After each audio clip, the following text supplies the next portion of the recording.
At Kuala Lumpur International Airport, a Malaysia Airlines Boeing 777 prepares for a routine night flight to Beijing. On board are 2 pilots, 10 crew members, and 227 passengers. Less than an hour after takeoff, the weather is calm and the sky is clear. The aircraft is cruising steadily at 35,000 feet. As it approaches Vietnamese airspace, the flight controller issues a standard sign-off, with no indication that anything is wrong. Precisely 1 minute and 43 seconds later, the positional tracking transponders aboard the plane cease to function entirely. Flight 370 simply vanishes from civilian radar screens. But the plane did not fall from the sky. This map shows reflectance data from military radar after contact was lost. The aircraft executed a subtle right turn, followed by a sweeping left turn, flying completely off route back across the Malaysian peninsula. The aircraft remained aloft for another 6 hours. With no immediate crash site and no black boxes, investigators had to rely on a strict process of elimination to determine exactly what happened inside that cockpit. Could a catastrophic fire, ignited by 11 tons of cargo, including lithium-ion batteries, have forced an emergency turn? The logic breaks down quickly. The pilots bypassed multiple suitable airports where they could have attempted an emergency landing. Furthermore, an uncontained electrical fire would have destroyed critical systems and brought the aircraft down fast. It would not have allowed the plane to fly steadily for another 6 hours. The physical evidence backs this up. When a section of the aircraft's wing, known as a flaperon, was recovered on a beach in Reunion, investigators found 0 traces of an explosion and no evidence of fire. The next unintentional hypothesis is a gradual loss of cabin pressure. If the oxygen levels dropped, the pilots would have been incapacitated, turning Flight 370 into a ghost plane, cruising on autopilot until its fuel tanks ran dry. But the military radar data contradicts a fully automated flight during the opening moments. This 3D comparison shows the programmed parameters of a Boeing 777 autopilot against the actual maneuver recorded by the military.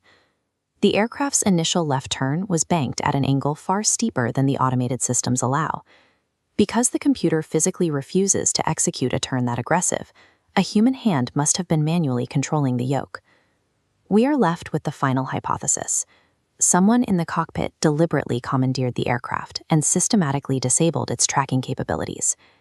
Investigators found that the plane's satellite communications terminal was inexplicably severed, likely by a sudden loss of power. Then, 3 minutes after the flight vanished over the Andaman Sea, that same terminal rebooted and requested to log back onto the network. As the aircraft approached the island of Penang, a ground cell tower briefly established a connection with an iPhone belonging to the co-pilot. This automatic location ping proves the plane was flying low enough over land to catch a terrestrial signal.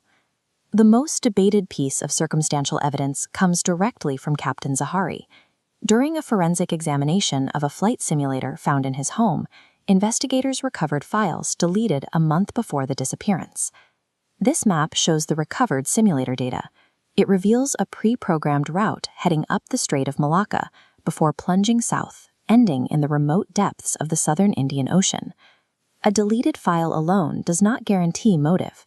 Yet, when you stack the manually disabled transponders, the aggressive manual turns, and the severed power systems alongside it, the probability shifts away from a mechanical accident and heavily toward a highly calculated act.